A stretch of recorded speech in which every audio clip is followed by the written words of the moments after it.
The courtroom stiffens when the young man leans back and smirks.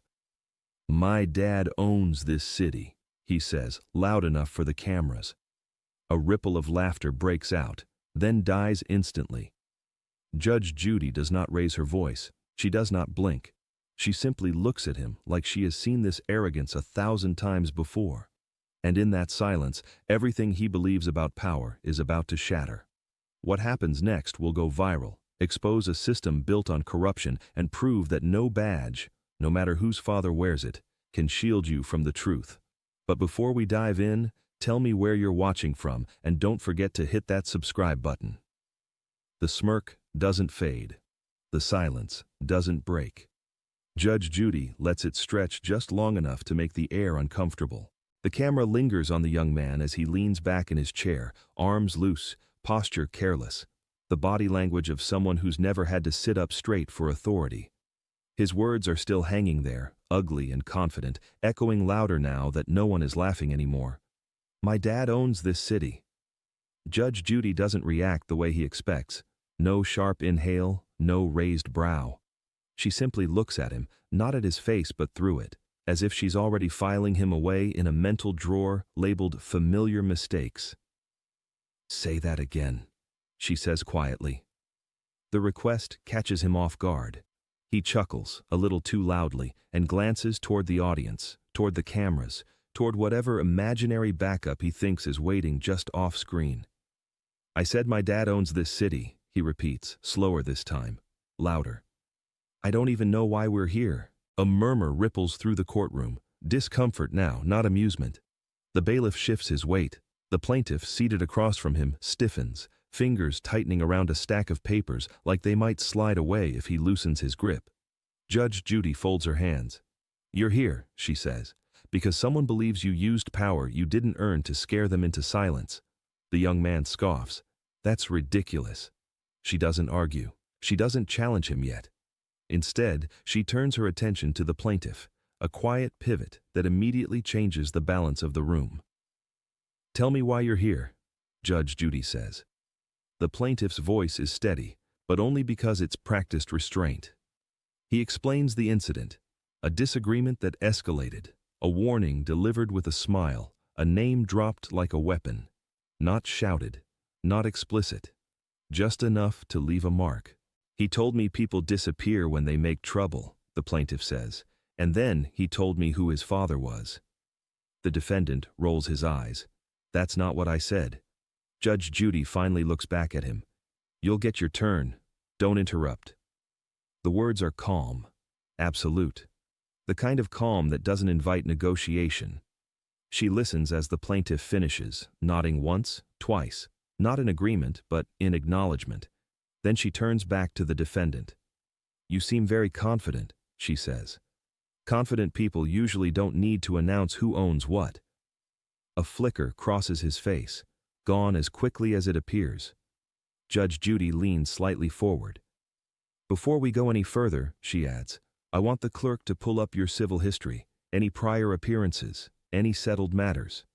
The defendant straightens, just a little. "Why?" he asks. Judge Judy doesn't answer him.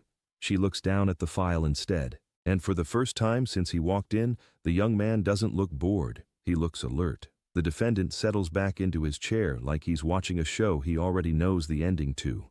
One ankle rests casually on his knee, his hands fold behind his head for a moment, not long enough for the bailiff to intervene, but long enough to send the message. He isn't nervous. He isn't respectful. He is comfortable in places where other people feel small. "Go ahead," he says, nodding toward the plaintiff. "Let him finish his little story." Judge Judy doesn't look at him. She watches the plaintiff instead, watches the way his shoulders rise and fall, the way he chooses each word carefully, like someone who has learned the cost of saying the wrong thing. The plaintiff continues. He describes how the encounter started as a minor disagreement, paperwork, procedure, a refusal to bend a rule. Nothing dramatic. Until the defendant stepped closer, until his voice dropped, until the smile appeared. "He didn't threaten me directly," the plaintiff says. "He didn't have to. He just told me I was making things difficult, and that people who do that tend to regret it." The defendant laughs softly, not denying it, mocking it. That's called a conversation, he says. You're allowed to talk to people. Judge Judy finally turns her head. You're allowed to talk, she replies. You're not allowed to intimidate. He shrugs. That's his interpretation. She lets the words sit there. Interpretation. A shield people like him use often, vague enough to hide behind, sharp enough to cut with. Tell me exactly what you said, Judge Judy instructs. The defendant leans forward now, elbows on the table, suddenly animated. I said my dad's the police chief. That's not a crime. I said it because it's true. He smirks. If that scares him, that's on him. The camera cuts to the plaintiff. His jaw tightens. His eyes don't leave the desk. Judge Judy doesn't respond immediately. She flips a page in the file. Slowly, deliberately. The sound of paper feels loud in the quiet room.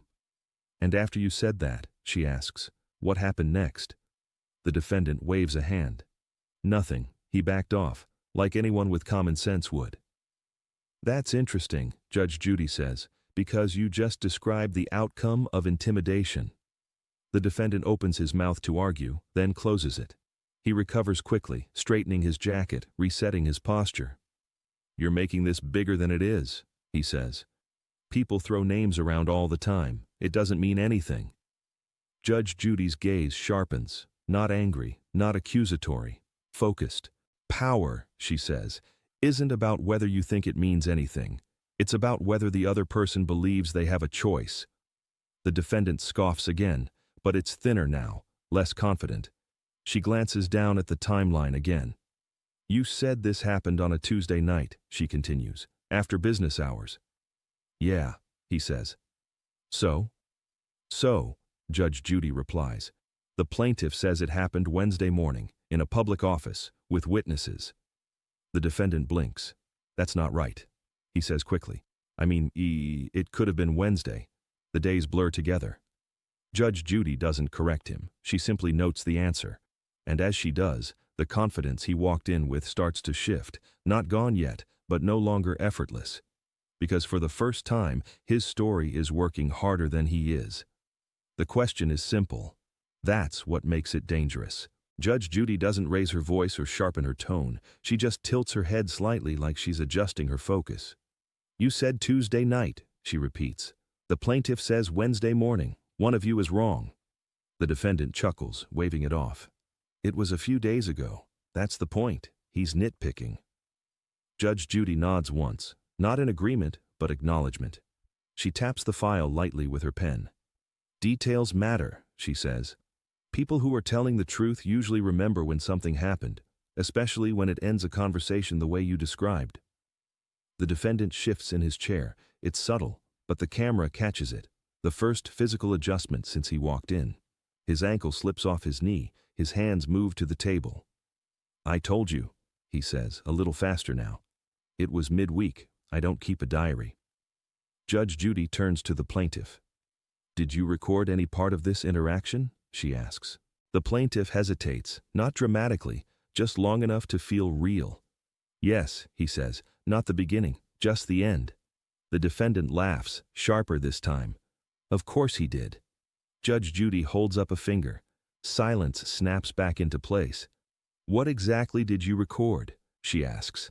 The plaintiff swallows. I turned my phone on after he mentioned his father. I was scared. I wanted proof in case something happened. The defendant leans back again, relief creeping into his posture. Out of context, he says immediately. That's always how these things go. Judge Judy looks at him. You haven't heard it yet. Judge Judy doesn't respond emotionally. She responds accurately. No, she says. You did that when you confused protection with permission. She looks at the witness again. Will this court be the end of your findings? She asks. No, Your Honor, he replies. This hearing creates a record. Others will follow. That's when it hits the defendant fully. This isn't about losing a case. This is about exposure. Judge Judy lifts her gaze, eyes steady, voice firm. This court handles civil disputes, she says. But when patterns of intimidation appear on the record, my responsibility extends beyond damages. She pauses, not for drama, but for gravity. The proceedings of this case, she continues, will be formally referred for review. The defendant slumps back, stunned. The room feels different now, heavier, irreversible. The camera catches Judge Judy in close-up. This is no longer about who owns a city, she says quietly. It's about who answers to the truth. The gavel hasn't fallen, but everything has already changed. Judge Judy doesn't look at the defendant when she speaks next. She looks straight ahead, into the lens. It's subtle, the shift in posture, the way her chin lifts just enough to acknowledge the presence of the cameras without performing for them. But everyone in the room feels it. This isn't just a ruling anymore. It's a record. People misunderstand what silence means, she says calmly. They think it's consent or weakness.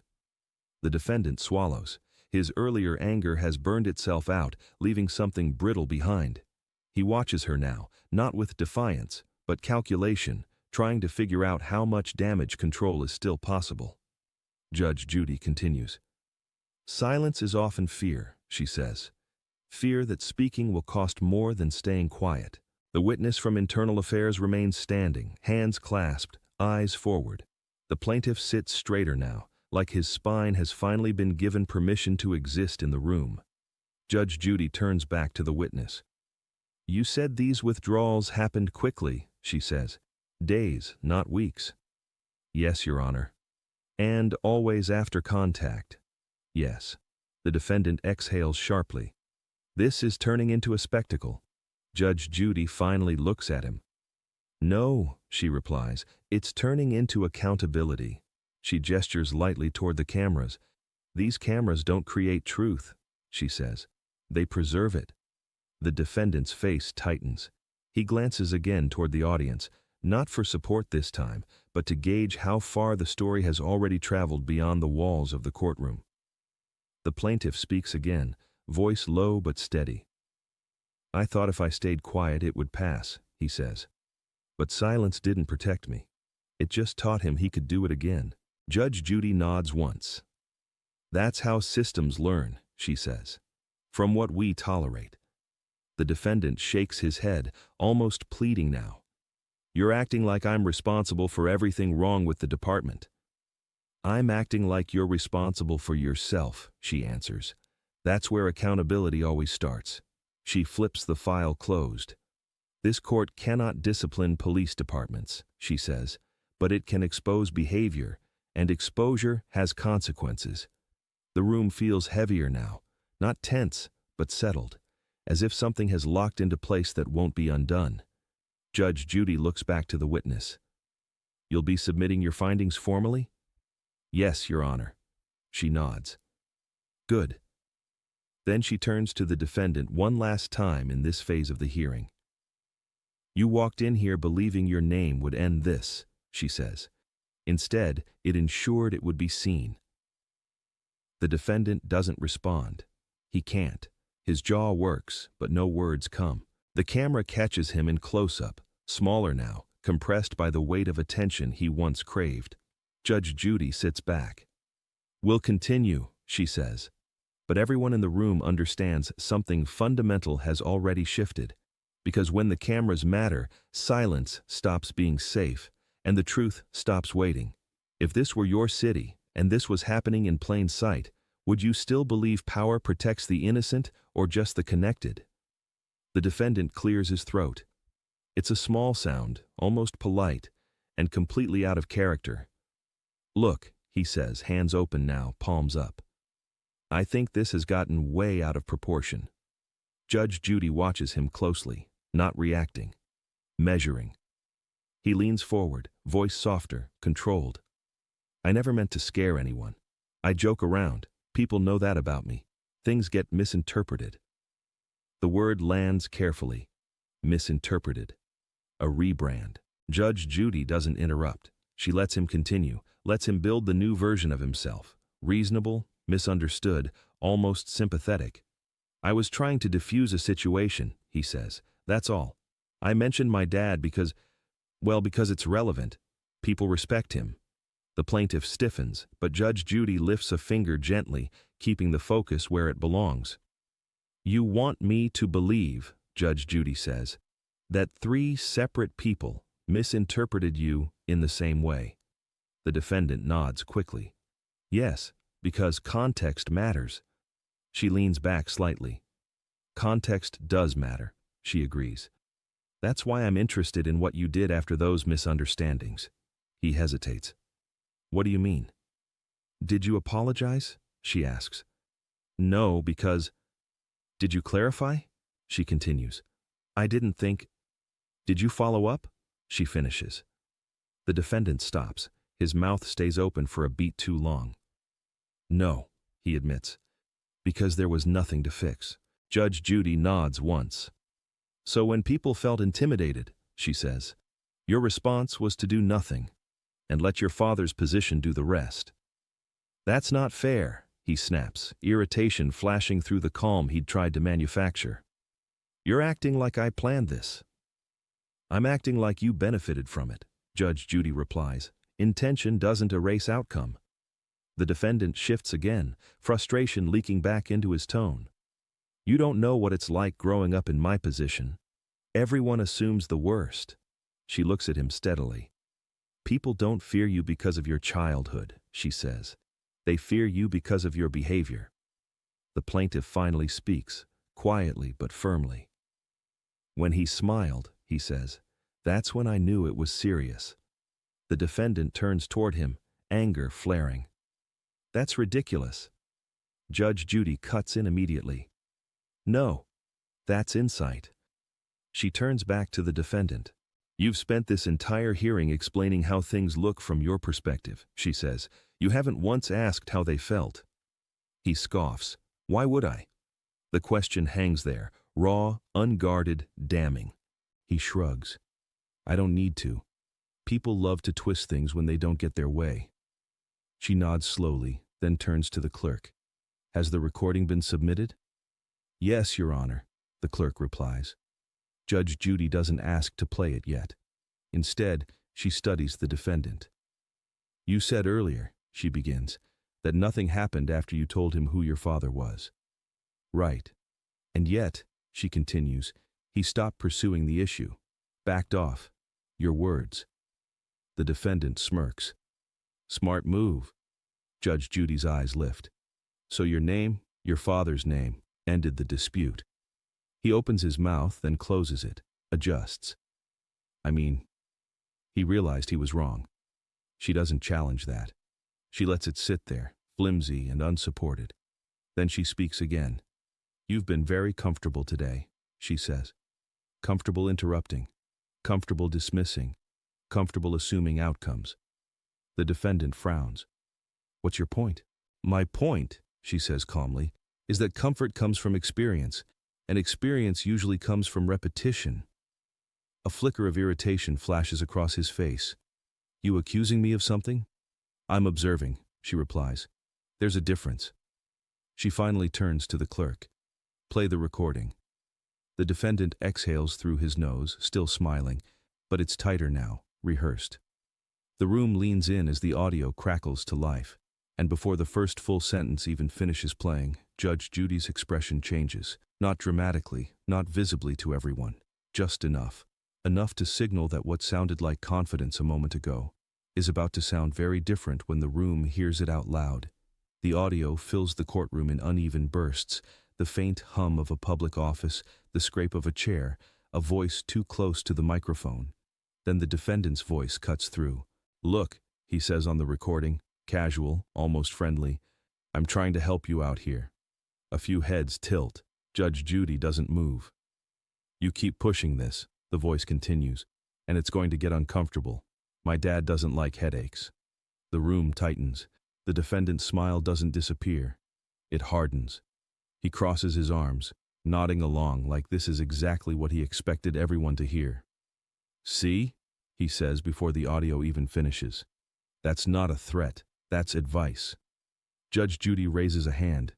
The sound cuts. You think that helps you? She asks. It's not illegal to mention my father, he replies quickly. And I didn't say I'd do anything. People are allowed to talk. She studies him for a moment. Not the words, but the confidence behind them. The kind that comes from knowing no one usually pushes back. You told him, Judge Judy says slowly, that continuing would make things uncomfortable. So, he snaps, life's uncomfortable. Life's. A ripple of uneasy laughter tries to start. It dies before it reaches the back row. Judge Judy doesn't react to the room. Her focus stays on him. Did you intend for him to stop pursuing the issue? She asks. He shrugs. If he was wrong, yeah.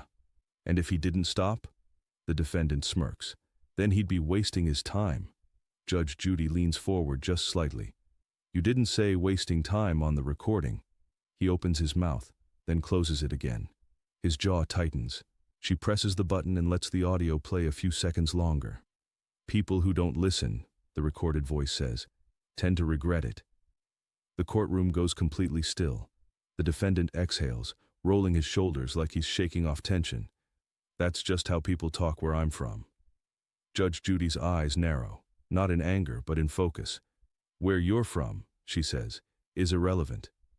He laughs again, louder this time, reckless now, defensive. You're turning this into some big corruption thing. It's not. Nothing happened. He's fine. No one touched him. No report was filed. Judge Judy looks down at the file in front of her. That's interesting, she says. He pauses. What is? She flips a page. Because this language, she continues, is very specific. The defendant shifts. What language? She looks up. The same phrasing appears in 2 prior complaints involving you. Same words, same implication. The smirk finally falters. What complaints? He asks. Judge Judy closes the file gently. We'll get to that, she says.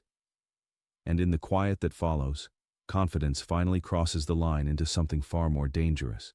Because now, for the first time, he understands that his words didn't vanish the way they usually do. They stayed, and they're about to be compared. Judge Judy doesn't rush the moment. She lets the words settle first. Pattern. The defendant lets out a sharp laugh, too quick, too forced. That's ridiculous. What pattern? Judge Judy opens the file again. Not dramatically, not with flair. Just the quiet confidence of someone who already knows what's inside. Over the past 3 years, she says, there have been 3 civil complaints that mention you by name. The courtroom stiffens. The defendant's face flushes. That's not true. She doesn't look up. 2 were withdrawn. 1 was settled privately. So, he snaps.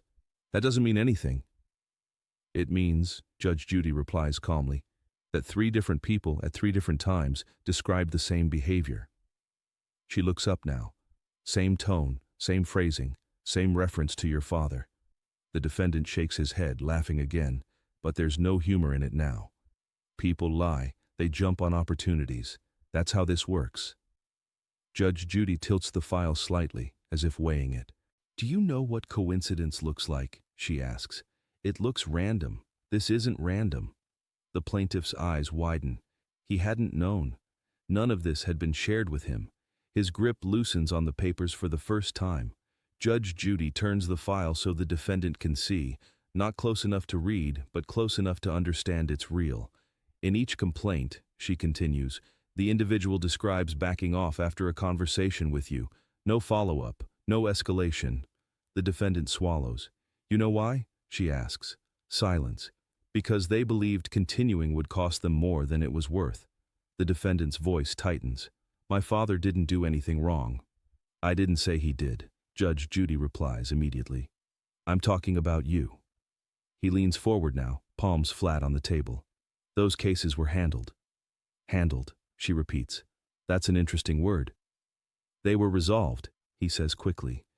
Privately. Judge Judy nods once. Yes, they were. Then she looks directly at him. Who handled them? The defendant hesitates, just long enough. My dad, he blurts out. He made calls, that's what people do.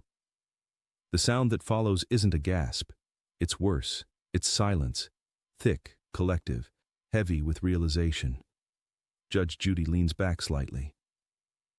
So when you said earlier that nothing ever happens, she says, that wasn't confidence. That was experience. His mouth opens. No words come out. She closes the file. This case, Judge Judy says, her voice steady, isn't about a single comment anymore.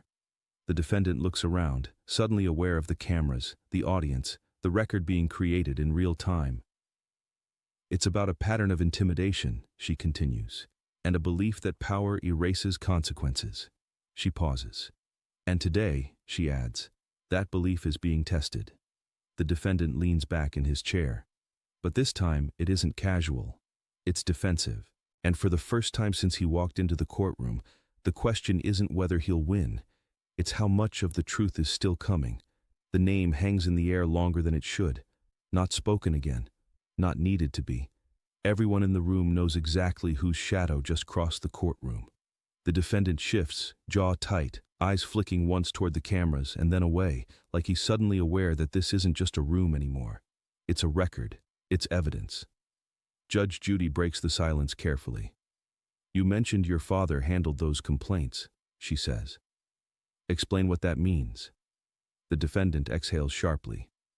It means he talked to people. Smoothed things over. That's his job. No, Judge Judy corrects, calm but precise. His job is law enforcement, not damage control for your behavior. A murmur rolls through the audience, not loud enough to interrupt, but loud enough to feel. The defendant straightens, defensive now. You're acting like that's corruption. It's not. He didn't threaten anyone. I didn't say he did, Judge Judy replies again, her patience thinning by a hair. I'm asking whether your father's position made people afraid to pursue complaints against you. The defendant hesitates. The pause is answer enough. The plaintiff finally speaks again, voice quieter but steadier than before. That's why I didn't go to the police, he says. Everyone knows who his dad is. Judge Judy turns to him. Tell me what you were afraid would happen. The plaintiff swallows. That I'd be watched, pulled over. That something small would turn into something big. The defendant scoffs. That's paranoia. Judge Judy's eyes snap back to him. No, she says. That's reality when power goes unchecked. She leans back slightly, hands folded now, the posture of someone shifting from fact-finding to something deeper. Badges, she says, exist to protect the public. When people fear them instead, something has already gone wrong. The defendant shakes his head. You're blaming my father for other people's feelings. I'm blaming you, Judge Judy says evenly, for using his badge as leverage. The room feels colder now, not hostile, exposed. She looks directly into the camera for the first time since the hearing began. This is how systems rot, she says. Not with orders, with assumptions, with sons who grow up believing rules bend for them. The defendant's confidence finally cracks fully. You're twisting this, he says. You're making it sound worse than it is. Judge Judy doesn't respond immediately. She lets the silence press in, lets him feel what the plaintiff felt. Then she speaks. The difference between power and abuse, she says, is accountability. She glances down at the file again. And accountability, she adds, is coming. The defendant swallows hard. For the first time, his father's badge doesn't look like armor. It looks like a spotlight. Pause and think. If someone can silence complaints just by dropping a name, is that authority or fear wearing a uniform? The shift is immediate. The defendant's face hardens, jaw clenched so tight it looks painful. The casual confidence is gone now, replaced by something sharper, brittle. He leans forward, no longer lounging, no longer amused. This is unbelievable, he snaps. You're letting him sit there and spin some story like I'm some kind of criminal. Judge Judy doesn't flinch. No one has called you a criminal, she says evenly. You did that all by yourself. The defendant scoffs, shaking his head. This whole thing is a setup. He knew exactly what he was doing. He baited me. The plaintiff stiffens. That's not true. Don't talk, the defendant fires back, pointing at him. You've been playing victim since day one. The bailiff takes a step forward. Judge Judy raises a hand, not to protect the defendant, but to control the room. You will not address him directly, she says. Her voice is calm, but the edge is unmistakable. You will speak to me. The defendant exhales sharply, running a hand through his hair. Fine, I'm talking to you, and I'm telling you this guy is lying because he wants money. That's it. Judge Judy tilts her head. That's your explanation for 3 separate complaints using the same language? His eyes flash. People copy each other. That's what happens when someone smells a payout. Interesting, she says, because none of them received one. That lands. He blinks. What? They withdrew. They settled quietly. No judgments. No windfalls. The defendant's voice rises. Because they knew they were wrong. Or because they were afraid, Judge Judy counters. That's ridiculous, he snaps. You're painting me like some bully because my dad's a cop. She leans forward now, just slightly. No, she says. I'm describing a bully who happens to have a cop for a father. The room goes still. The defendant stands halfway out of his chair before catching himself. His hands curl into fists. You don't know me, he says, voice shaking with anger now. You don't know my family. I know behavior, Judge Judy replies, and I know patterns. He laughs, loud, hollow. So what? You're going to make an example out of me? For the cameras? She looks directly at him. The cameras are here, she says, because people like you exist. The words hit harder than shouting ever could. The defendant looks around wildly now, at the audience, the bailiff, the plaintiff, searching for something that isn't there. Support, sympathy, control. Instead, he finds only distance. Judge Judy glances toward the side door. You mentioned earlier, she says, that no one ever follows through. The defendant sneers, because there's nothing to follow. She nods once. Let's test that. The bailiff turns, the side door opens, and the sound of footsteps cuts through the courtroom, slow, deliberate, and unmistakably not part of the defendant's plan. His face drains of color, because whoever is walking in now isn't afraid of his last name. The footsteps stop just inside the doorway. For a moment, no one speaks. The courtroom doesn't breathe. The camera cuts to the defendant's face, pale now, eyes fixed on the figure standing near the bailiff. This isn't a stranger. Recognition hits instantly, and with it, something close to panic. Judge Judy doesn't look surprised. Please step forward, she says. The witness does. A middle-aged man in a plain jacket, posture rigid, expression carefully neutral. Not a civilian, not a friend. Someone who knows how to hold himself under scrutiny. State your name, Judge Judy instructs. The man does. Then, without prompting, he adds, I'm a former internal affairs investigator. The defendant's mouth opens slightly. No sound comes out. A ripple moves through the room, this time not murmurs, but realization. This isn't testimony pulled from nowhere. This is procedure. This is weight. Judge Judy folds her hands. You reviewed complaints involving the defendant? Yes, the witness says. Unofficially at first, then formally. The defendant shakes his head. This is insane. You can't just... Sit down, Judge Judy says sharply. He does, hard. The witness continues, voice measured. There were multiple reports that never reached full investigation. Each time the complainant withdrew within days. Because they were lying, the defendant snaps. The witness turns to him for the first time. No, he says, because they were contacted. The word lands like a dropped plate. By whom? Judge Judy asks. Not directly by the police chief, the witness says carefully, but by people close enough to make the message clear. The defendant's hands tremble now. He presses them flat against the table, trying to still them. Judge Judy nods slowly. And the message? The witness doesn't hesitate. That pursuing the complaint would make life difficult. The courtroom is silent, not shocked, not buzzing. Grim. The plaintiff's eyes fill, not with tears, but with something closer to validation. Someone finally said it out loud. Judge Judy turns back to the defendant. You said earlier, she reminds him, that nothing ever happens. The defendant stares at the table. What happens, she continues, is that people learn silence is safer. He looks up now, voice breaking through anger into something raw. You're ruining my family. Judge Judy's expression doesn't change, but her voice does. Because that, she says, is the difference between authority and arrogance. The defendant slumps back in his chair, rebrand abandoned. The softer voice, the open palms, gone. Judge Judy glances at the file one more time. We're past explanations, she says. Now we're talking about consequences. The defendant swallows hard, because no matter how carefully he tried to rewrite himself, the record remembers the original version. Judge Judy doesn't speak right away. She studies the defendant the way a doctor studies a chart, not for drama but for diagnosis. The room waits, suspended in the quiet hum of lights and distant traffic beyond the courthouse walls.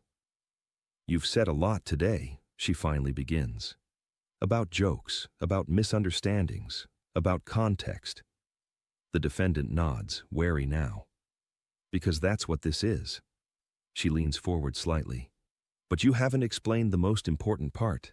He frowns. "Which is?" She doesn't raise her voice. She lowers it. "Why you were so sure nothing would happen." The question lands differently. It's not legal. It's personal.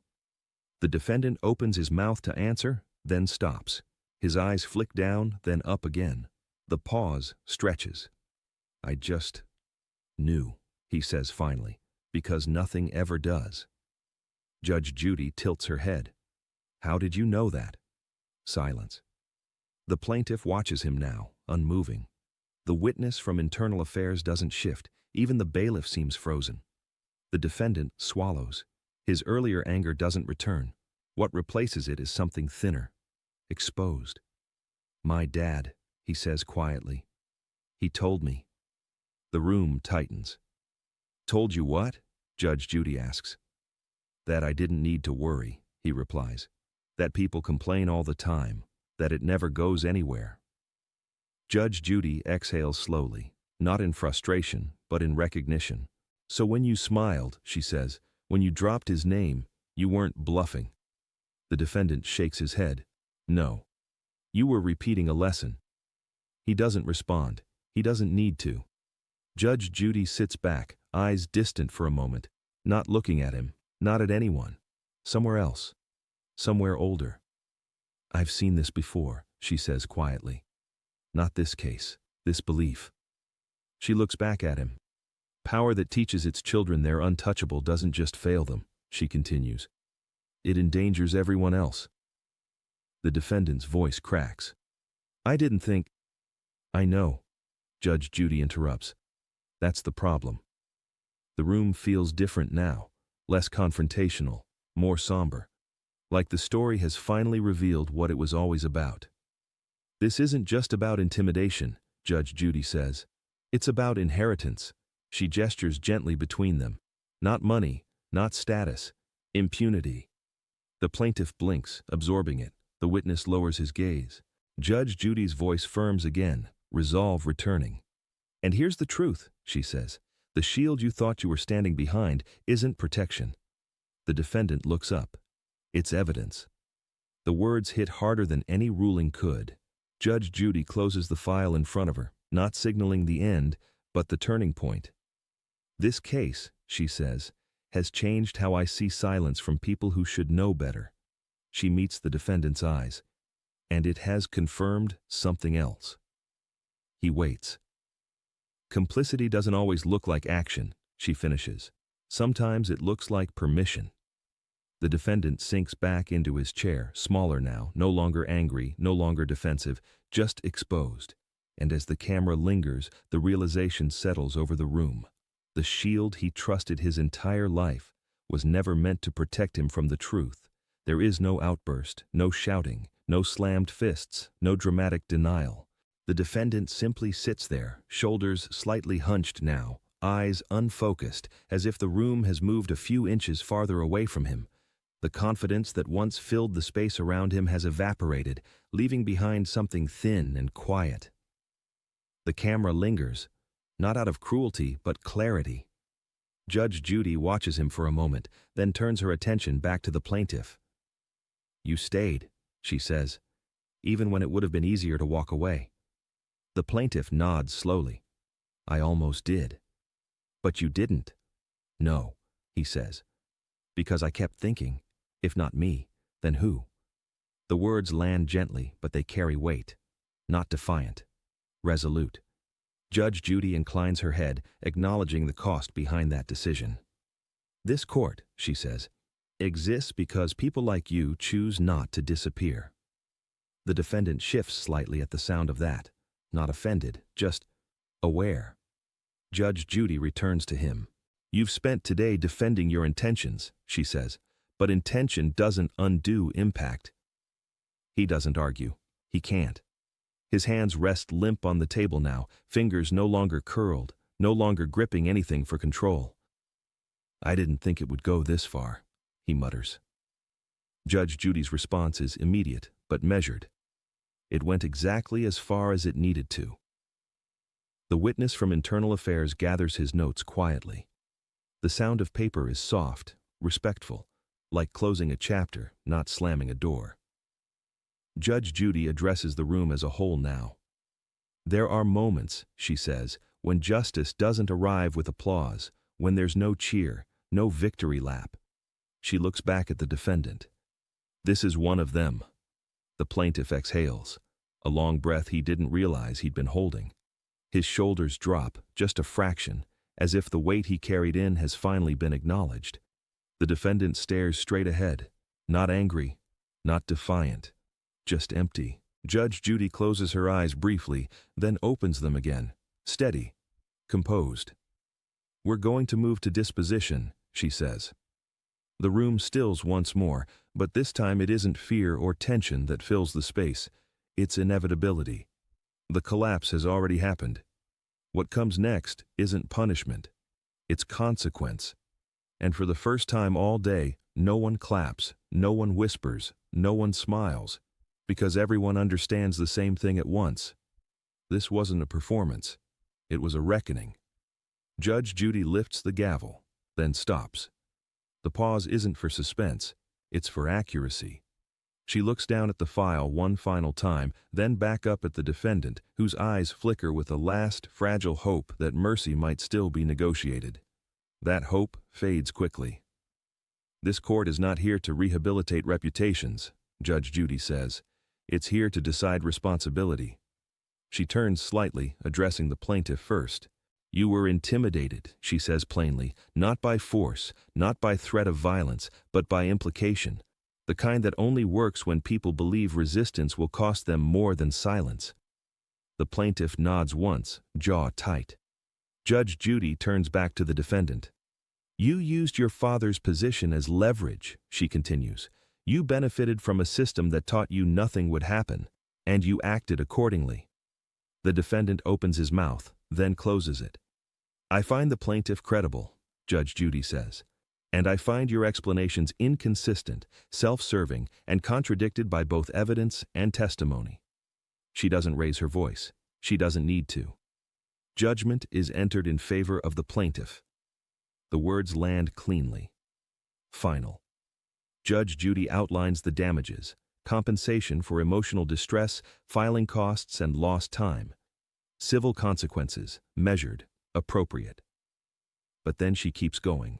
This record, she says, tapping the file once, will not end here. The defendant looks up sharply.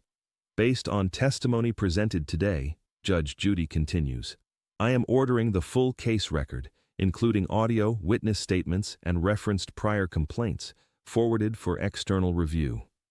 She meets his eyes. This court cannot shield you, she says, and it will not soften the truth for you. The defendant exhales shakily, staring at the table like it might offer an escape hatch. Judge Judy isn't finished. You walked into this courtroom believing power meant immunity, she says. You were wrong. She raises the gavel again. This judgment is not mercy, she adds. It's accountability. The gavel comes down, sharp, final, echoing. The sound ripples through the courtroom, not loud, but undeniable. The plaintiff closes his eyes, not in celebration, but relief. A long chapter finally sealed. The defendant doesn't move. No protest, no last remark. Just stillness. Judge Judy gathers her papers, already transitioning forward, already done with him, and in that quiet aftermath, one truth settles deeper than the ruling itself. Justice doesn't always roar. Sometimes it speaks once, and never needs to repeat itself. Judge Judy doesn't gather her papers right away. She pauses, just long enough to feel intentional. The courtroom is still processing the ruling when she looks back up at the defendant one last time. Not as a judge now, but as someone addressing a truth that needs to be said while the room is quiet enough to hear it. "You know," she says, voice steady, almost conversational, "people who rely on borrowed power always make the same mistake." The defendant lifts his eyes, slowly. "They think authority is contagious," she continues, "that it transfers by proximity, by last name, by intimidation." The cameras tighten in. Judge Judy leans forward just slightly. Not aggressive, not theatrical, precise. But power doesn't work that way. She lets the silence stretch, the kind that makes words land harder when they finally arrive. "Real power," she says, "is the ability to stand alone when your name stops working." The defendant swallows. The line cuts through him cleanly. No anger left to deflect it, no confidence left to cushion it. Judge Judy finishes, "And today your name failed you." That's it. No raised voice, no flourish. Just a sentence so clean, so complete, it barely needs context. In the audience, someone exhales without realizing they'd been holding their breath. The bailiff shifts. The plaintiff blinks, absorbing the weight of it, not as revenge, but as recognition. The defendant looks down, not because he's been ordered to, because there's nowhere else to look. Judge Judy finally gathers her papers. The gavel doesn't fall again. It doesn't need to. The moment has already escaped the room, clipped, shared, replayed. A sentence that will travel far beyond this courtroom, not because it was loud, but because it was true. As the camera pulls back, the defendant remains seated, smaller than when he arrived, framed not by authority, but by consequence. And the room understands something together, without discussion. The most powerful words aren't shouted. They're spoken once and remembered forever. Let me ask you, is justice supposed to humiliate, or is it enough that it reveals the truth and walks away? The courtroom empties without ceremony. Chairs scrape softly against the floor, papers rustle, footsteps fade down the hall. There is no buzz of celebration, no cluster of voices replaying the moment. Justice, when it's real, rarely needs an audience. The defendant is the last to rise. He hesitates, as if standing might require permission he no longer has. When he finally does, his posture is different. Shoulders rounded, gaze lowered, the easy confidence gone. Not broken, just corrected. The plaintiff gathers his things quietly. No smile, no victory glance. He pauses once near the exit, looking back at the empty chair where the defendant had sat so comfortably at the start. Then he leaves, lighter than when he arrived, carrying something simple and rare: being believed. Judge Judy remains on the bench for a moment after everyone else has gone. The camera catches her in profile, older than when she began this work, sharper because of it. She closes the file and rests her hand on it, not triumphantly, but thoughtfully. Power, she knows, is misunderstood. People think it lives in uniforms, titles, last names. They think it shouts. They think it intimidates. But today proved something else. Power is restraint. Power is asking the question no one wants to answer, and waiting through the silence that follows. Power is refusing to look away when silence feels safer. The bailiff steps forward. "All rise," he says softly, though no one is left to rise for. Judge Judy stands anyway, not for the room, for the principle. As she exits, the camera lingers on the bench, empty now, unremarkable, stripped of spectacle, just wood and law and memory. The story doesn't end with a headline or a clip, though those will come. It ends with a shift, small, quiet, but irreversible. A young man learned that borrowed authority expires the moment it's questioned. A citizen learned that speaking up doesn't always protect you, but staying silent never does. And a truth settles in, steady and unyielding. Power that relies on fear is fragile. Power that answers to truth endures. The gavel is silent. The lesson isn't, because in the end, justice doesn't care who your father is. It only asks one thing: who are you when the truth is watching?